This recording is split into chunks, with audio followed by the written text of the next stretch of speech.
This is a week 2 OCal presentation for the yellow group by Mina, Justin, Luke, and Danny.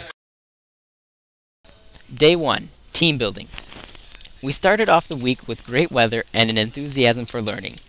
The first thing we did was introduce ourselves and meet some of the instructors. We then headed off to the woods and played some pretty odd games to get to know each other. We discussed superpowers that we would like to have and did. Then we did handshakes like the high five, handshake, ankle shake, and the happy salmon. We then moved on to the real team building at the ropes courses, where we had to work together to get across. The first activity was the low ropes, where we had to get the entire class across the course. Despite the fact that it was our first task, we came together and finished, even after some people fell off. After that, we moved on to the rope swing. For this challenge, we needed to swing across and fit the whole class in a small area. Again, our class succeeded. We then moved on to a harder challenge in which we were split into 2 groups. The groups had to switch sides without touching the ground in between, using only a rope that was given. In the beginning, the 2 sides didn't communicate well, but we eventually came together and made a makeshift tightrope by wrapping the rope around a tree. This took a lot of teamwork because we had to work together to hold up the rope as we crossed. Finally, we went on to more of a puzzle activity using cinder blocks stuck in the dirt and wooden boards. The objective was to get everyone across the area without us or the boards touching the ground. If either hit the ground, the person responsible would lose use of their voice or their arm. To complicate things further, we couldn't move forward without having the entire previous row of cinder blocks filled with 2 people per block. However, we completed this task with hardly any problems, and we only had a few instances of a board touching the ground. We overcame the challenges by supporting each other and communicating to efficiently get everyone from start to finish. The largest ropes course had the biggest impact on our group, as it required us to have everyone on the wire at the same time. Therefore, we had to think on the fly about making room, while we also had to cooperate to get past the next obstacle. The ideas that were shown in all of the activities can be applied in the future, because they made us use problem solving. This is a valuable skill because we need to know how to solve a problem no matter what career we choose. Also, the challenges made us use teamwork, which is beneficial because we need to know how to interact with others in order to be successful in life. Plus, the activities helped us come closer as a group, which was helpful for moving through the week. On Tuesday, we learned about the alternative energy of wind. Wind is created by uneven heating of the earth by the sun, leading to a heated bubble of air that is warmer than its surroundings, creating a draft we know as wind. Wind can be harnessed as energy with a windmill through a roughly simple process. First, the wind flows into a rotor and starts spinning 3 112-foot blades. This gets a main shaft and gearbox located on top of the windmill's tower-like body to spin. This spinning is what powers a generator and produces electricity.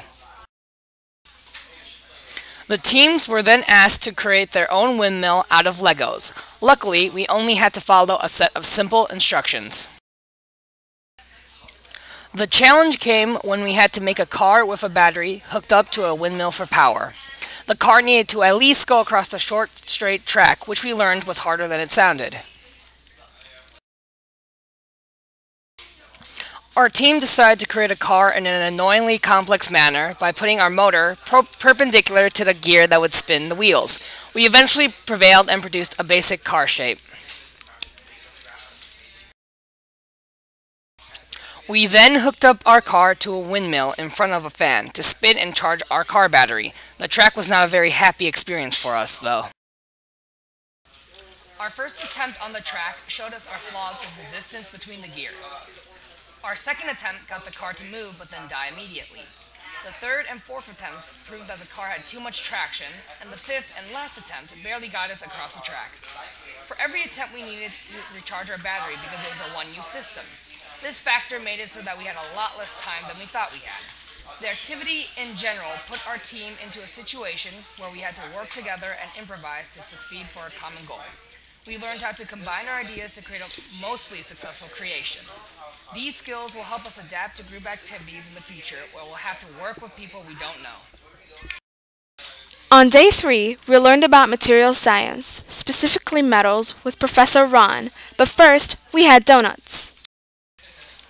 We learned that there are 199 elements in total, 91 of them being metals. Metals are able to conduct electricity, be deformed, are all crystalline, and they all shine.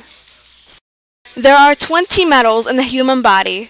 Iron, zinc, sodium, lead, and nickel are some examples of metals that exist in the human body. Silver, copper, gold, and aluminum are the most electrically conductive metals. Moreover, there are 10 metals in a chocolate bar. These include calcium, arsenic, cadmium, sodium, potassium, iron, copper, nickel, magnesium, and calcium. After that, Professor Ron gave us some chocolates. We also learned that lithium is the lightest metal there is, diamond is the hardest, and talc is the softest. Later, Professor Ron showed us a metal that was given to him by a student to examine, which was silicon that was considered to be a top-secret government metal that no one was supposed to have. A few minutes later, the fire alarm went off with an announcement saying that there was an emergency in the building and that everyone was to evacuate immediately. After lunch, we went outside, and each team was given a rock, and each member of each team was to throw the rock against the ground or wall until it breaks. Luke tried to break it first, but couldn't. Then Danny tried again and broke it. So, sadly, I didn't get to throw it, but it's okay. It was still fun.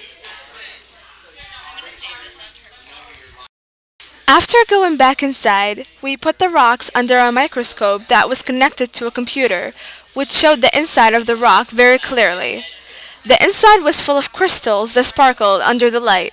It was a very fascinating experiment. After that, we ended the day by constructing an orthorhombic crystal system showing unit cell geometries. We started up by making it with big pieces. But because there weren't enough of them, we ended up making it with the small ones. On day 4, we continue with our segment on alternative energy by studying solar energy. We continued this segment with our teacher Bill, which was the same teacher from day 2. We started off the day with a PowerPoint that he had prepared. This PowerPoint helped us learn how solar energy is best applied, which is by having a photovoltaic board facing towards the equator.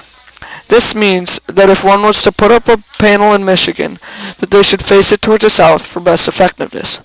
Also, the larger board or panel, the more energy that it can produce. Next, we discuss the pros and cons of solar energy. A pro is that it's free and unlimited, while a con is that it can be unreliable at times because of the clouds and darkness at night. After the PowerPoint, we began building our cars, as we did on day 2.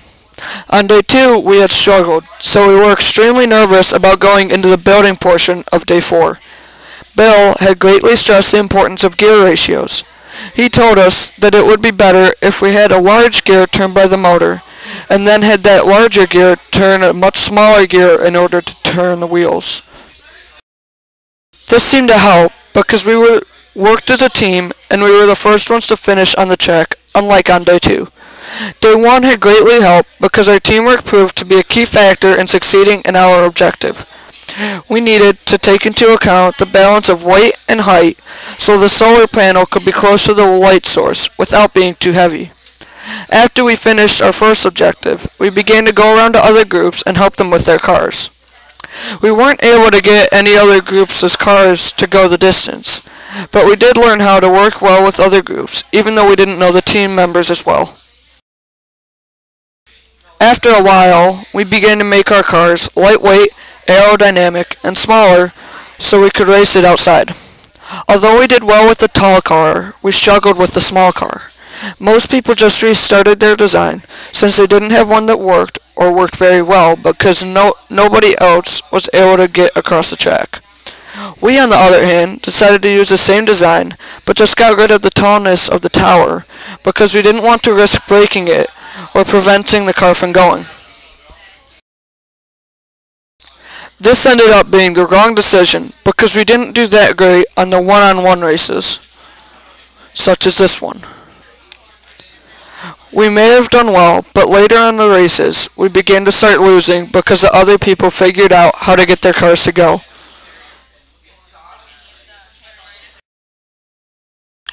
We had an open race.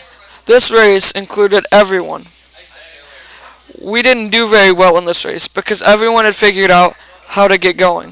The green team had won, and they were going the fastest from the very beginning ever since we started going outside. Even though we didn't win, we still had a great time and learned some valuable team skills. These team skills seem to be a common theme for this week. We are all glad that we had the opportunity to partake in such a wonderful program. Thanks for watching.